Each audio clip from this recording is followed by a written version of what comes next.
Have you ever wondered who does what in a real estate transaction? Well, today I'm going to teach you the 10 players that are involved in getting you over the finish line and getting your transaction closed.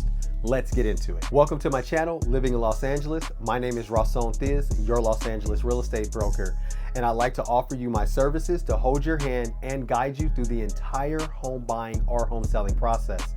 Now, I put this channel together for folks just like you so you can learn everything you need to know about living in the city of Los Angeles. So while you're here, go ahead, hit that subscribe button and hit the notification bell so that every week when I release new videos, you will be notified.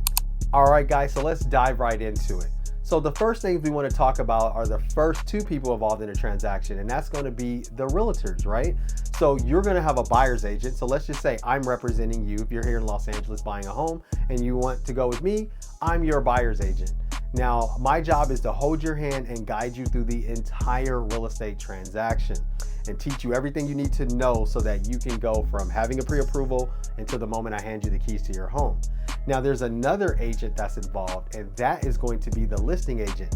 Now, the listing agent most likely works for the seller of the home. And so their job is to conduct the transaction and represent that seller throughout the entire transaction from the moment the sign goes up in the front yard to even before that when they're preparing the home and getting their seller through the entire transaction, negotiating with the buyer agent like myself and getting their seller through the entire transaction. Now, both agents could be a broker. One agent could be a broker, one agent might not be a broker. It really depends on what state you're in. Here in the state of California, it's not necessary for a real estate agent to be a broker.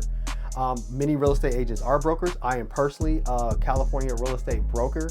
And the difference really between a salesperson and a broker really just has to deal with education and testing. So as a broker, I did quite a bit more education than a salesperson, and I had to take a different test in order to be qualified as a real estate broker. Now, what you also want to understand is that salespeople have to be supervised by a broker. So if you're a real estate salesperson in the state of California, then there has to be a broker that is supervising all of your transactions, going over all of your paperwork. And that's important for you to know that, because if you're working with a real estate agent and maybe something happens and you want support, well, if they're a real estate agent and not a broker, then of course you can always reach out to their broker, talk to their broker, and have their broker step in and solve any problems that you might have, okay? So that's really important to understand. Now, also, there's some brokers who still work under the supervision of another broker. I'm currently with Redfin, and Redfin is the brokerage. So I am a broker and I still work for a brokerage. So they are still monitoring my transactions as well too. But if I wanted to, I could have my own real estate business and I don't need any type of supervision, right? So that's the difference between a salesperson and a broker. And those are the first two people we want to talk about in the real estate transaction. Now, the next folks we want to talk about is going to be your lender. Now, your lender is someone that you're going to have a lot of interactions with, especially sometimes even before you meet your agent, because you always want to get pre-approved and know exactly how much you qualify for before you go out and start shopping for a home. And in some cases, some people do that before they meet their agent. And then some people meet an agent first, which is what I recommend, and allow the agent to refer them to a lender. And I recommend you get 2 other referrals for lenders as well. You should always have at least 3 lender quotes when you're going about financing a home. Now, let's talk about the lender works with 2 other people that are involved. The lender works with a processor and the lender works with an underwriter. Now, the underwriter is someone you'll probably never communicate with as a buyer. They work directly for the mortgage company, and their job is to get all of the paperwork through and make sure everything is airtight so that they can approve your loan or deny your loan. So they're the ones that approve or deny the loan. Now, the processor is the person that is going to be collecting all of the information that the lender got from you. They're going to make sure all your paperwork is in order. Sometimes they're the ones that's going to call, verify employment. Also, if the underwriter has additional questions, they'll ask that of the processor and the processor will reach out to you. So you will have some interactions with the processor, okay?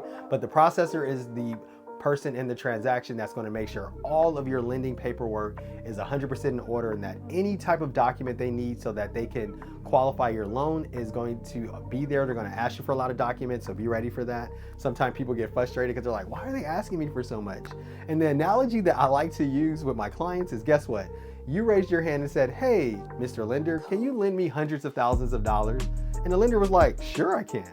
But guess what? They're going to ask you a million questions and make you jump through a bunch of hoops in order to do that. So that's the best way to look at it. Whatever your lender's asking you for, just cooperate, give them what they need so that they can get it over to the processor can get it over to the underwriter, and they can go about doing their job to make sure you are approved or denied for that loan. Now, the next person I want to teach you about in the transaction is going to be your title company. Especially here in California, we have title companies. Now, if you're watching this from another state, then you have a closing attorney.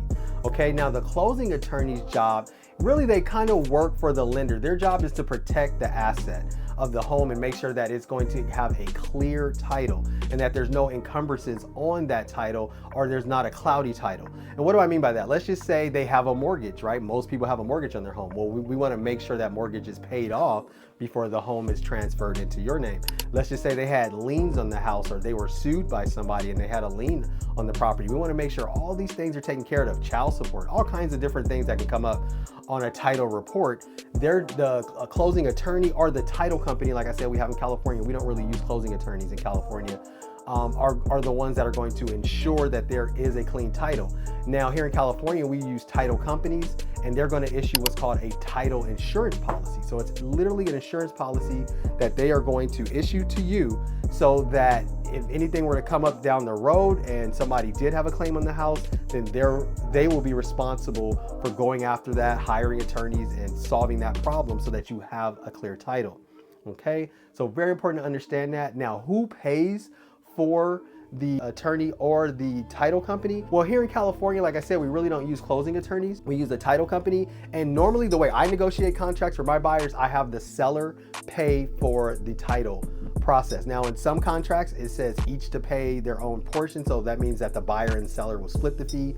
And from what I understand in other states, sometimes the buyer is responsible for paying the title. Now, I will say in a highly competitive market where there's like multiple offers going on, a lot of times the buyer will take on that cost as well. Now, going back to the attorney, here in California, we really don't use attorneys, but guess what? It's really up to you. If you would like to hire a real estate attorney to look over the contracts for you, maybe you're a very busy person and you don't have time to dive into the contracts, well, you can hire an attorney. It's up to you. I can recommend great real estate attorneys for you, but normally like 99% of transactions in California don't really involve a real estate attorney unless something goes wrong, and then we have to get an attorney involved. All right, so that's just something that I want you to be aware of. You are fully within your right to hire an attorney. You would be paying for that attorney, and they can go over all the contracts. Now, normally your real estate agent, like myself, your buyer's agent, are going to be the one explaining all the contracts to you. Now, I am not an attorney, so that's why if you want to hire an attorney, you're well within your right to do that. I am very knowledgeable about the contract. I'm great with the contract, and I'm able to execute your will in the contract, but I am not an attorney. So if that's something you like, know that there's nothing stopping you from hiring a real estate attorney. Okay, so the next person I want to teach you about is going to be your escrow officer. So now, what is escrow? Escrow is a third party to the transaction. It's very much like a referee in a sports game, right? So their job is to make sure that everyone is being fair and everyone is honoring the contract. And the contract is going to be the purchase agreement that we eventually end up agreeing to between the buyer and the seller. They're also the ones that are going to actually facilitate all of the movement of the paperwork. They're going to be sending documents from the seller to the buyer, from the buyer to the seller, from the buyer to the loan officer, from the loan officer to the title company. They're going to be ordering demands like for payoffs and things like that. They're the ones that's going to be filing all the paperwork to actually even get the transaction closed with the County of Los Angeles. So escrow does quite a bit, and they work hand in hand with the title company. Now, escrow officer doesn't really work for the buyer or the seller. Now, normally, who pays the escrow officer, right? You might be asking, since they don't work for the buyer or the seller. Well, each person in most transactions in California, the seller pays their half of escrow, the buyer pays their half of escrow, and that's how they're compensated. But they don't necessarily work for the buyer or the seller. Like I said, they're more like a referee, and their job is to make sure everyone is honoring the contract to the T. Okay, so now I want to discuss the last three people involved in the real estate transaction. And that's going to be a home inspector, an appraiser, and your insurance agent. So So let's talk about the home inspector. So most contracts have a clause in the contract that says that you have a due diligence period or a home inspection period. There's normally a contingency attached to it, which says that you have so many days. Let's just say I have 12-day contingency period to do my due diligence, go in, do my inspections and things like that. And if for some reason I can't negotiate something with the seller that I find, then I can pull out of that transaction and get my deposit back and move on. Now, a part of that process, the due diligence process, is hiring a general home inspector. And this is somebody that's going to come out and they are going to look through the entire home. They're going to go under the house. They're going to look at the roof. They're going to go in your attic. They're going to test the components of the house. They're going to stress test like your water systems and things like that. And depending on what they find, they're going to give you usually like a 60-page report that tells you everything they found about the house. And primarily they're looking for health and safety issues. But depending on what they find, that's where we kind of go back and forth with the seller to determine who might be responsible for some of those things. And if that's something you would like more information about, then reach out to me and I'll have a one-on-one with you about the home inspection process or the due diligence process. Before we move on, I also want to mention who pays for the home inspector. Guess what? You do. So it is an upfront cost. But guess what? You're paying for peace of mind to know exactly what condition the house is in. Because think about it. We may have gone on some tours. We may have seen the house. We may have gone to an open house. And you might love the house and know you want to live there. But you don't know that house. You don't know anything about that house really. So it's our job to do our due diligence so we can learn everything we need to know about the house. And that's why you hire a general home inspector. Now, the next person we want to talk about is going to be the appraiser. Now, the appraiser is a third party to the transaction. Technically, they work for the lender, but the lender is not allowed to influence the appraiser in any way, shape, or form. And in most cases, they're not even allowed to talk to the appraiser. They have to go through like an online portal to hire the appraiser. They tell them what their duty is and what it is that they're looking for. And then they go out, they do their job, and then they turn in a report to the lender. Now, even though they technically kind of work for the lender, you are going to be paying for that appraisal. And that is also another upfront cost for you, which just means that if for some reason you decided to cancel the transaction, you're not going to get your money back for the home inspection or the appraisal, okay? Because somebody did have to come out and conduct a service for you. And that's why it's kind of the cost of doing business when you're buying a house. Now, the appraiser's job is to come out and assign a value for the property so that the lender knows exactly what the asset is worth.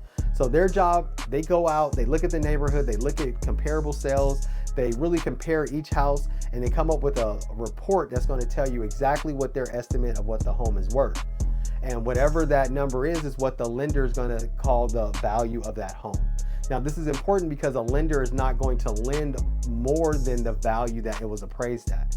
So that's why it's important when we're writing your contract, we come in at the contract at a number that we know will get appraised, and we don't want the appraisal to fall short or anything like that.